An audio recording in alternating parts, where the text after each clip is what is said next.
The two lines of life. Brothers of the Salvadoran Gnostic movement, brothers from Honduras, Guatemalan brothers, and brothers from our Mexican land, peace be with you. Brothers, you are here to listen to me, and I am here, ready, to speak to you. There must be a mutual exchange between you and me, there must be creative understanding between you and me, only then can we truly understand the practical meaning of tonight's gathering. What is the real purpose of our existence? Why are we here, for what reason? This is something we must elucidate with crystal clear clarity, this is something we must weigh, analyze, and judge calmly. We live in the world, for what purpose? We suffer unspeakably, for what reason? We struggle to obtain what is called bread, shelter, and refuge, and after all, what then? What becomes of all our efforts? Living just to live, working to live, and then dying, is that something marvelous? Truly, brothers, it is necessary to understand the meaning of our existence, the meaning of life. There are two lines in life, one we could call the horizontal, the other, the vertical, and they form a cross within us, here and now, not a second forward, not a second back. We need to objectify these two lines a bit. The horizontal begins with birth and ends with death. Before every cradle, there is the prospect of a grave, everything that is born must die. On the horizontal lie the processes of being born, growing up, reproducing, aging, and then dying. On the horizontal are the vain pleasures of life, alcohol, fornication, adultery, etc. On the horizontal is the struggle for daily bread, the struggle not to die, to exist under the light of the sun. On the horizontal are all those intimate sufferings of practical life, of home, of the street, of the office, etc. Nothing marvelous can be offered to us by the horizontal line. But there is another line, entirely different. I want to emphatically refer to the vertical. As I said before, horizontal and vertical form a cross. But this vertical is interesting. In this vertical are the different levels of being. In this vertical are the transcendent and transcendental powers of the intimate, in this vertical are the esoteric powers, the powers that deify, the revolution of consciousness, etc. With the forces of the vertical, we can decisively influence the horizontal aspects of practical life, we can totally change our own destiny, make our life something different, something distinct, becoming something entirely different from what we have been, from what we are, from what we have known in this bitter existence. Thus, the vertical is marvelous, revolutionary by nature, but it requires a bit of restlessness. First of all, I ask myself and everyone present here, are we content with what we are? Who among you truly feels happy, in the most complete sense of the word? Who among you feels blissful? We must be sincere, none of us enjoys authentic happiness. None of us can say we live in peace, none of us can say we are in an oasis of bliss. We have terrible restlessness, bitterness, anxieties, and we suffer greatly, and our hearts beat with tremendous intensity. We need to get out of this quagmire we find ourselves in. We truly need to change radically, and this would only be possible if we appeal to the transcendental and transcendent powers of the vertical. When someone, who walks along the horizontal, remembers themselves, their own being, when they ask themselves, who am I? Where do I come from? Where am I going? What is the purpose of existence? Undoubtedly, they enter the vertical path, which is the path of the revolution, the path that leads to the Superman. The hour of the Superman has arrived. The intellectual animal is really nothing more than a bridge stretched between the lower animal and the Superman.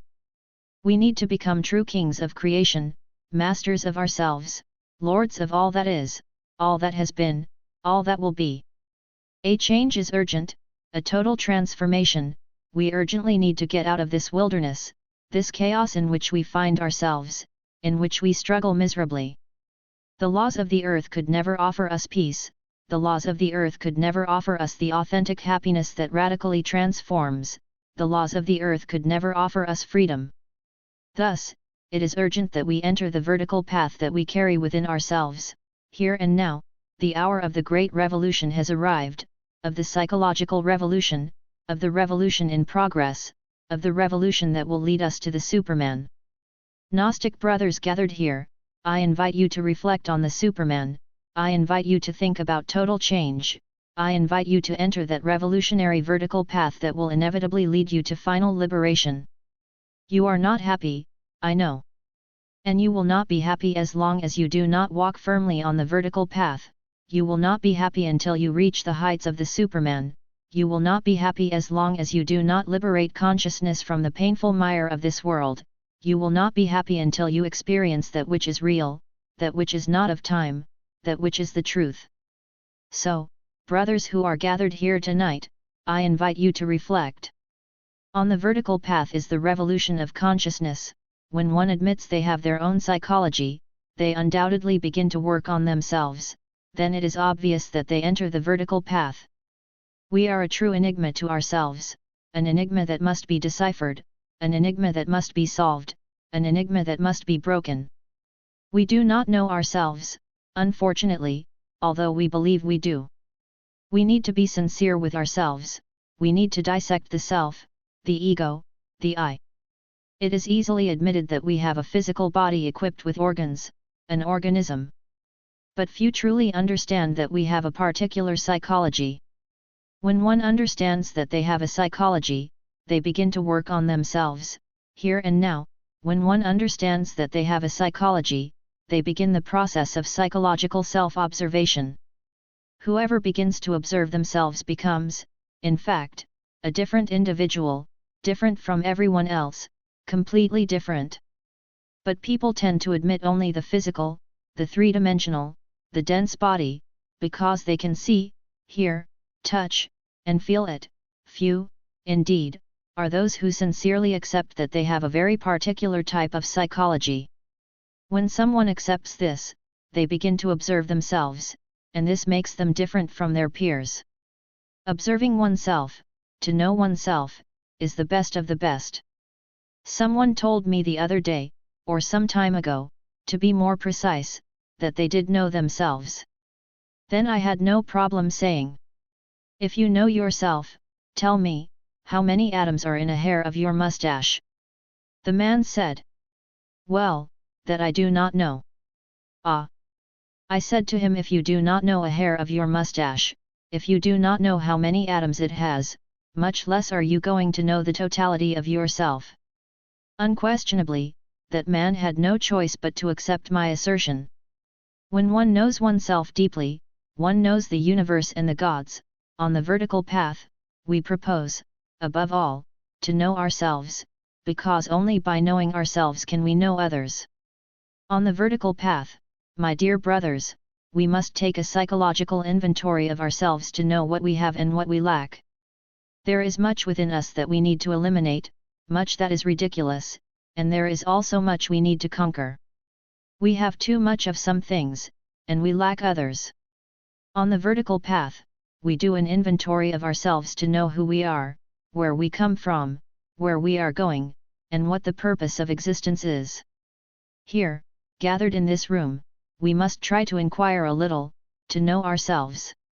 We must truly bring up the subject of ourselves, put it on the table, if we are really willing to work towards a total change. On the vertical path are the different levels of being. When one begins to work on oneself to eliminate a particular psychological defect, one indubitably, by fact and by right, enters a higher level of being. We have been told, and it is very true, that the level of being of each person attracts their own life. A person is what their life is. Observe a cow in a stable, its own level of being attracts its own life. If we take a cow out of the stable and bring it to our bedroom, if we give it an attendant, groom it well, sprinkle it with powder, and perfume it, it will not stop being a cow, it will continue with its cow habits and will turn our beautiful bedroom into a stable. It won't change because the level of being of each person attracts their own life. If we take a ragged beggar from the streets and place him in Buckingham Palace to live alongside Queen Elizabeth, at first, he would be attended by many servants and considered a great lord. But his level of being will attract his own life.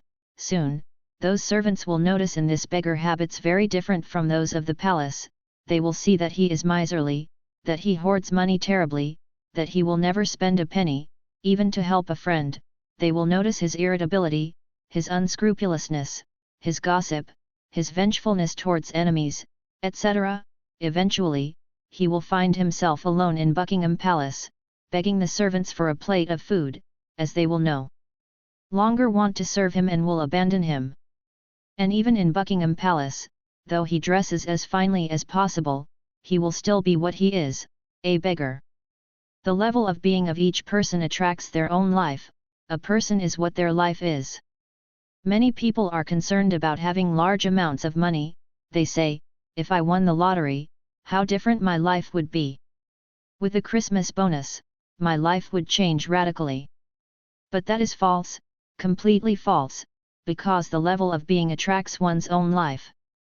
A person, I repeat, is what their life is.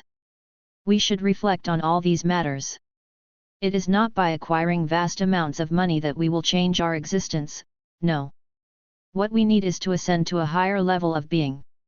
Let's place ourselves, for a moment, in one of those strange places in the city, in one of those lost cities, in one of those lands where squatters associate and form collective, subhuman existences, so we can better understand the issue of the level of being. I remember seeing a group of squatters living in such a place. They fought among themselves daily, got drunk, injured, and killed each other, and that colony that once lived peacefully had to face unimaginable surprises. Daily, police patrols would blare their sirens, screams of pain, hate, and anger were heard, etc. And those unfortunate people continued as always, suffering terribly. Obviously, their level of being attracted their own life.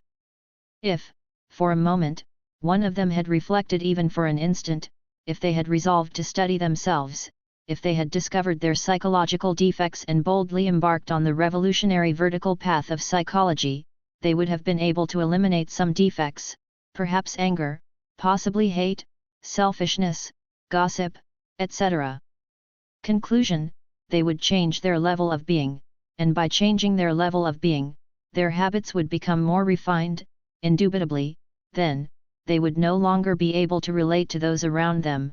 Those people would also no longer understand them. They would be forced to make new friendships, and by the simple law of psychological affinities, they would form new friendships. In total, by changing their level of being, they would change their life. Those new friendships might offer new opportunities. Through these relationships, the economic aspect of their existence would change, and they would secure a different job, greatly improving their life. Thus, the level of being of each person attracts their own life, and a person is what their life is. On the vertical path, we have the possibility to change our own level of being. If we do this, if we eliminate our psychological defects, the result will be extraordinary, because as we change our level of being, our entire life will also change. When one changes radically, everything around them changes as well. These bothersome circumstances of existence, the unpleasant circumstances of life, are merely projections of what happens inside us. If we change internally, external circumstances will also change.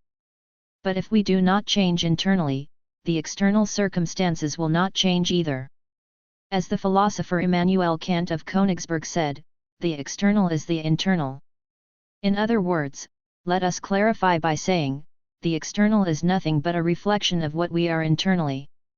If we are angry people, if we hate, if we are jealous, envious, or wicked, the circumstances that will surround us will be perverse, fatal, sinister. They may even be reported in the tabloid press. And if we are decent people, if we live in harmony with the infinite, if we breathe peace, if we radiate love, happiness, contentment, the circumstances that emanate from us will be beautiful. We will have wonderful relationships, there will be harmony with everyone around us. Many people write to me about their problems. The wife says, "My husband left me for another woman." The husband says, "My wife no longer wants to live with me because she went with another man." They ask what to do, how they are going to solve the problem, that they owe them money and don't want to pay, that a lawsuit has been filed against them and now how will they resolve it, that I help them solve the lawsuit, etc., etc., etc. Each case is usually complicated, difficult, everyone wants their problems solved, everyone longs to live in peace, to have extraordinary harmony, happiness, and no problems. But they don't want to realize that the root of all the problems lies within themselves, that these problems are merely projections of their interior, that these problems arise from within them, because a person is what their life is and nothing more, they are what their life is.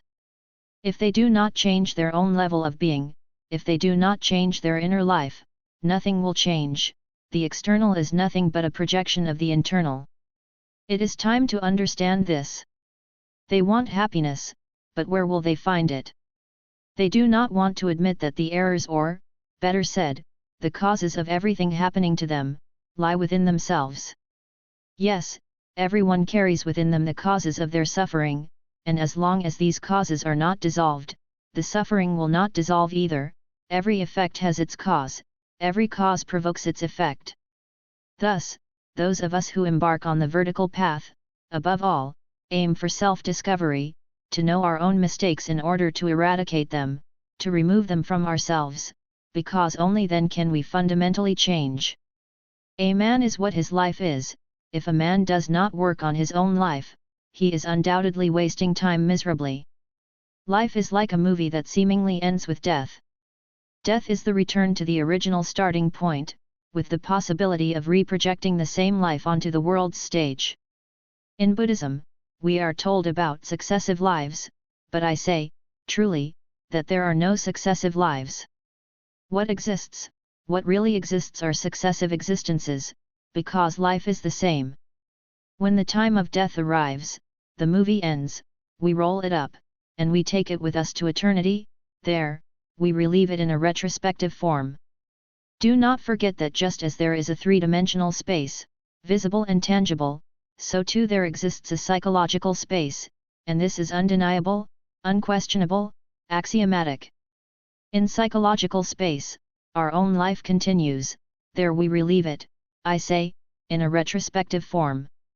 Later, we return, we come back in time, we reincorporate into a new organism, this is the law of the eternal return of all things.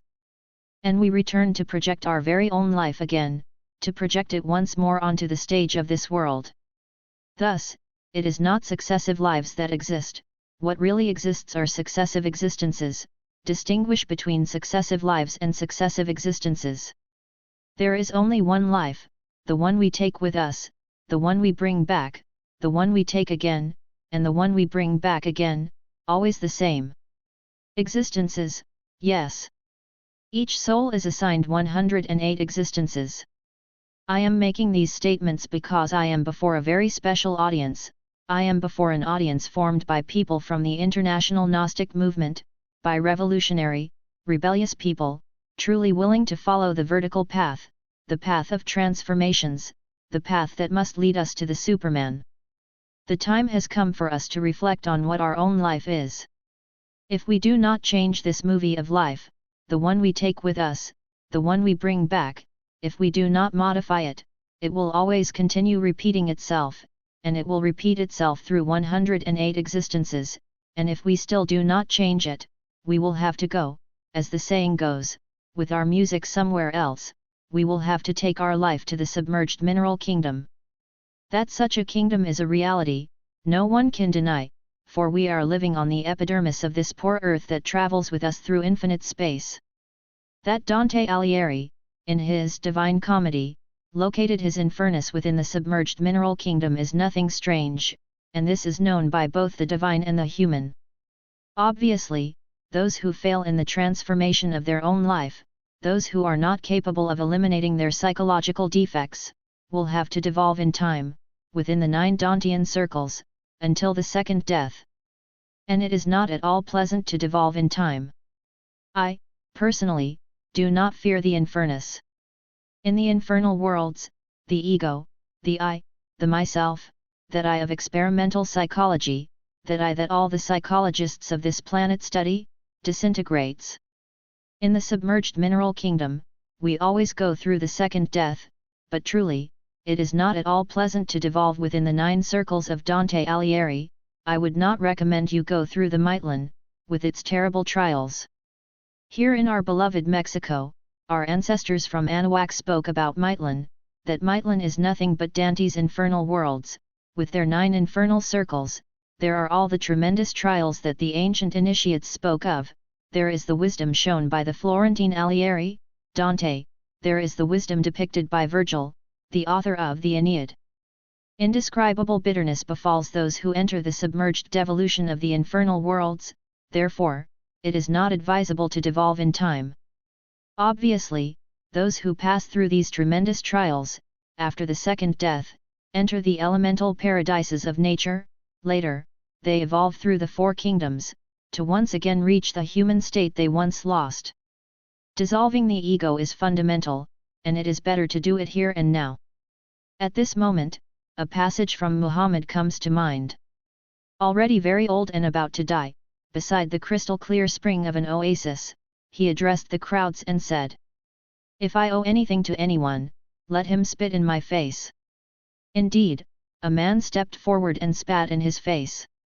That wise man, Muhammad, washed his face in the crystal clear spring of that oasis and exclaimed, "It is better to pay everything at once, in life, and not after death." And it is that the sufferings that one must go through in the Mictlan of the Aztecs are certainly painful. For all these reasons, we must reflect. There are souls who prefer to free themselves once and for all and who enter, as the wisdom of our ancestors from Anahuac says, into the Tlalocan, ineffable regions, vividly represented by Tlaloc, the god of rain. There are ineffable regions in the molecular world, governed by Huadiatl, the god of fire, or by the bat god, etc., living representations of ancient esotericism, living representations of transcendent and transcendental Christian and Aztec mysticism.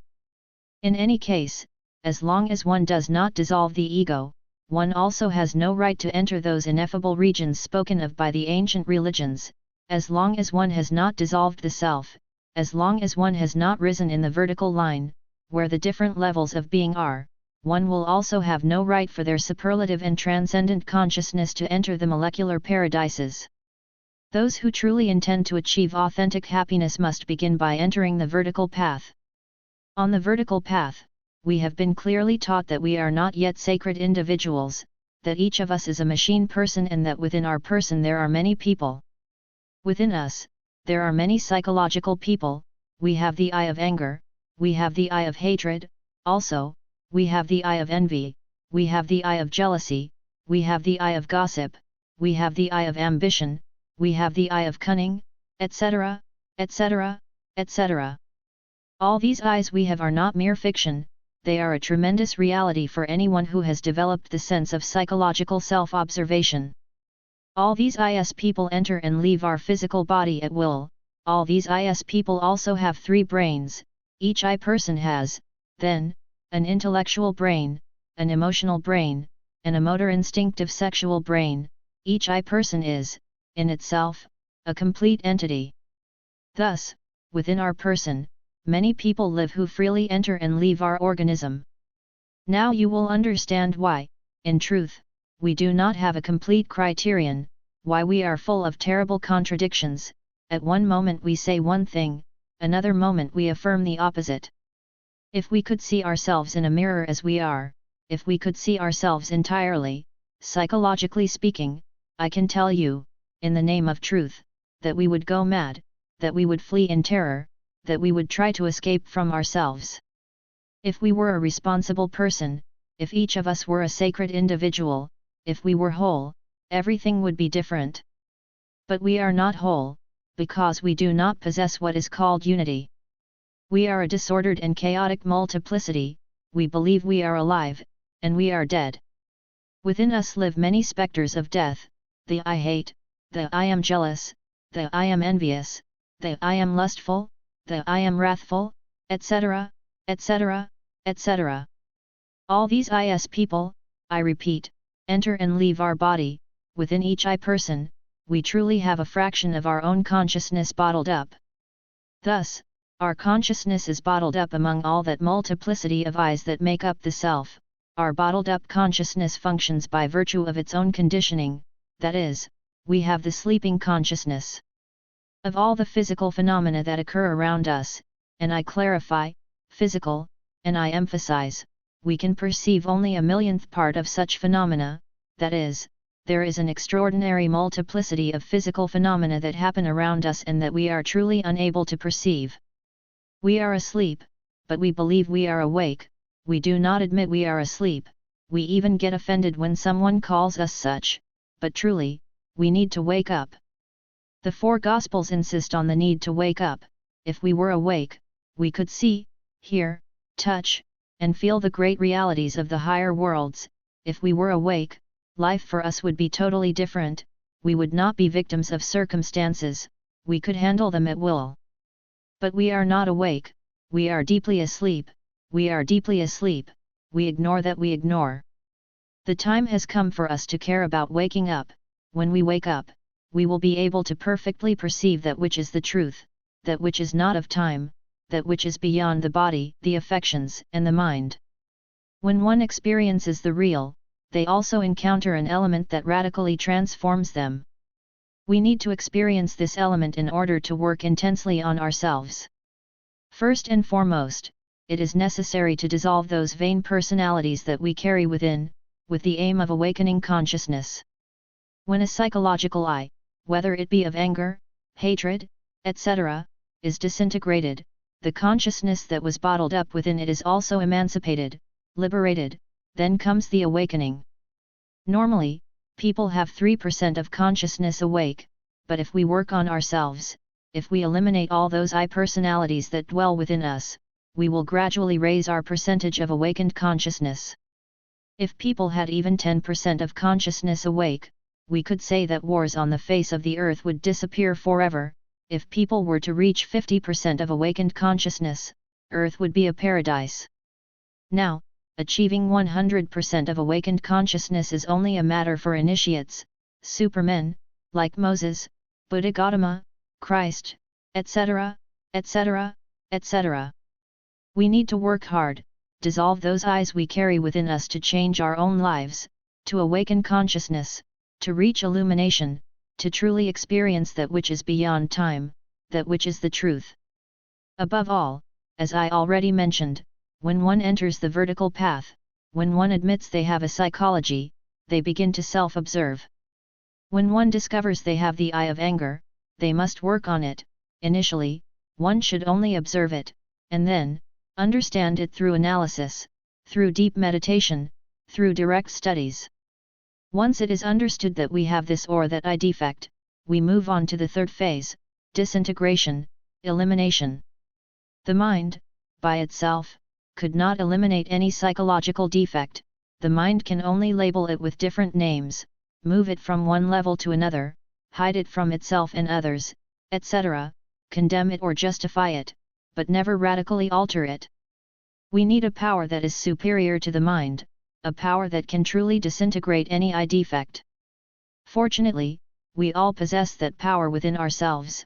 Here and now, I emphatically refer to the annular serpentine power, which develops in the body of the Gnostic ascetic, to that extraordinary power that the Orientals call kundalini and which the medieval alchemists called stella maris.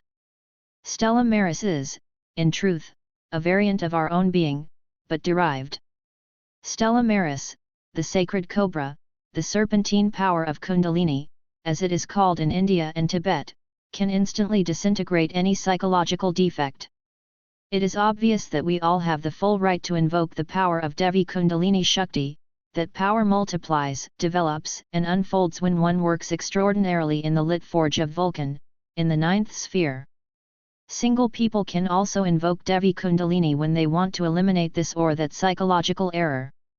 But it must be emphatically affirmed that the marvelous power of Devi Kundalini Shakti multiplies extraordinarily in the ninth sphere.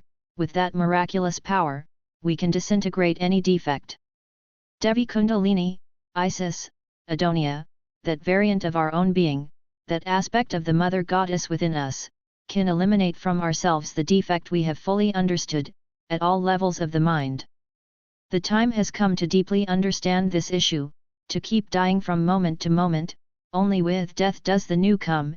If the grain does not die, the plant does not grow. It is necessary that we all resolve to die if we truly want to be spiritually born. Let us remember that passage of Jesus and Nicodemus. Jesus exclaimed, saying, "It is necessary that you die to enter the kingdom of heaven." We need to die right here and now if we want to enter the higher worlds of cosmic consciousness, fully awake, totally illuminated, radically transformed. As we are of no use, we are a total failure, as we are nothing but egos. The psychological I cannot create a new age, the psychological I cannot initiate the Aquarius age amidst the august thunder of thought, the psychological I cannot bring about the golden age. Those false prophets who say that in 2001 or 2007 the age of fraternity and love will begin, the golden age sung by Virgil, the poet of Mantua, in his colossal work titled The Aeneid, are mistaken, they lie, because how could the ego invent a golden age? Do you believe that the eye of experimental psychology, that dark eye, that eye of hatred, that eye of war, of envy, etc., etc., etc., could truly create the golden age? Obviously, we need to die within ourselves right here and now if we truly want to create the future age, to create a new civilization, to create a new culture. The time has come to understand that we are not happy, the time has come to comprehend that we are miserable and should not deceive ourselves by believing we are very self-important, self-perfect, sovereign, gods, men, and so on. Let us place ourselves in the realm of harsh realities. Each of us has to struggle to exist, has to struggle to live. We are not happy, change is fundamental. In my books, I have talked a lot about sex, I have said enough about the lit forge of Vulcan, about sexual alchemy. Obviously, through the transmutation of the genetic libido, so often cited by Saint Augustine, it is possible to create the higher existential bodies of the being to become men. But what good would it do to become authentic men, in the fullest sense of the word, in the most extraordinary sense, if we do not eliminate the ego? He who possesses the higher existential bodies of the being and has not eliminated the ego becomes, in fact and by right, a Hannes Mussen with a double center of gravity, a failure, an abortion of the cosmic mother. Thus, working in the lit forge of the Cyclopes is necessary, but if we do not eliminate the ego, we will fail completely. Let none of us consider ourselves perfect, because perfect, only the Father who is in heaven is perfect. All of us, starting with myself, who is giving this lecture here before you, consider, and we must consider, ourselves imperfect. It is regrettable that in the Gnostic movement there are still personalities, we would say, who consider themselves perfect. It is regrettable that in the Gnostic movement there are still mythomaniacs, people who feel sublime and hierarchical. I, as the president founder of this great movement, would never feel perfect because I am perfectly convinced that only He, the Lord, the Father, is perfect. But in the Gnostic movement, there are sometimes incongruities that astonish, people full of errors who consider themselves wise, people who feel very holy, when their hands are full of coal, people who feel very hierarchically elevated, transformed into hierophants, when in reality, they haven't even begun to walk the revolutionary vertical path. We must place ourselves in the realm of the most brutal realities. In no way have I come here with the purpose of being pessimistic, nor do I intend to fill your hearts with pessimism. I have only wanted to lay on the table of realities the psychological state in which each and every one of us finds ourselves. As long as we have not eliminated all those defects we carry within, our consciousness will be deeply asleep, we will die without knowing at what time, we will be born without knowing how or why, we will continue in the beyond like somnambulists, like ghosts. That has been our life. That has been and will be as long as we do not eliminate from within all the defects. However, I must tell you that not everything, as is believed, is mere intellectualization. I do not mean that illuminated intellection is useless. What I want to clarify is that if the water does not boil at 100 degrees, what should be dissolved will not dissolve, and what needs to be cooked will not be cooked. Likewise, I similarly affirm and emphatically, that if we do not go through strong emotional, intentional, conscious crises, we will not eliminate what needs to be eliminated, and we will not crystallize within ourselves what needs to be crystallized. Not everything is, therefore, mere intellect. In this work, it is only possible to advance based on conscious works and voluntary sufferings. Not everything is intellect, we need to go through great emotional crises. Not everything is intellect, the emotional brain must value the psychological work that leads us to deep transformation. Emotion must work more than intellect, emotion must become active within us, thus, through the path of authentic emotions, we will arrive at the awakening of consciousness. Indeed, I only use the intellect when I am speaking with you, when I have to address humanity, the world. In my private life, I do not use it. In my private life, there exists only feeling, love, consciousness, music, beauty, and that's all. But I must use the intellect in these moments to be able to communicate with you, because, as I said at the beginning, you have come here to listen to me, and I have come here to speak to you, and there must be mutual understanding between you and me. That's why I've been forced to use the intellect tonight. In the name of truth, I must tell you that it is urgent, above all, to make the disintegration of the self unavoidable.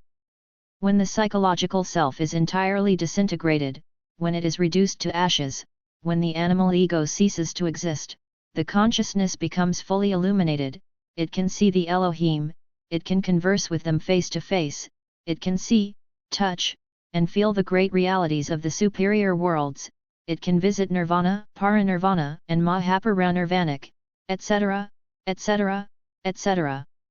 But as long as consciousness is asleep, we will remain nothing more than mere intellectuals condemned to the penalty of living, and that's all. The time has come for great revolutions, the time when we have to decide on the being or not being of philosophy, the time when we have to rise up in arms against ourselves, against the world, against nature, against the cosmos, against everything and everyone. The time has come for us to break shackles and leave this prison of misery where we live. Such prison is called the ego. As long as we do not destroy this miserable prison, this filthy dungeon, our consciousness will remain there, engrossed, functioning by virtue of its own conditioning, asleep, inert. Now you will understand why I care so much, why I have said tonight that the main thing is to die. That's how it is, that's how it will be, and that's how it must be. Unfortunately, the ego exerts an extraordinary fascination over our own consciousness. Upon hearing me, many of you will say that I am too pessimistic. You will put your hand on your heart and say, well, I have made some progress. Each one will seek some justification for their behavior, for their way of being, etc., because no one wants to acknowledge the truth, to recognize that they are unhappy. Many promises have been made to us, each promising wonders.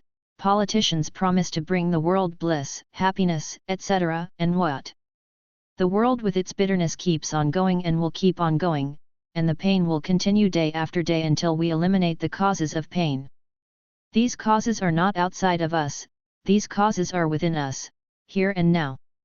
We need to rebel, as I already said, against ourselves, against nature, and against the cosmos. We need to rise up in arms against everything that exists if we want emancipation, final liberation. Sincerity is what we need, not deceiving each other miserably anymore. Unfortunately, sincerity is very lacking in the world. Everyone believes they are perfect, everyone believes they are righteous, everyone believes they are saints, everyone believes they are wise.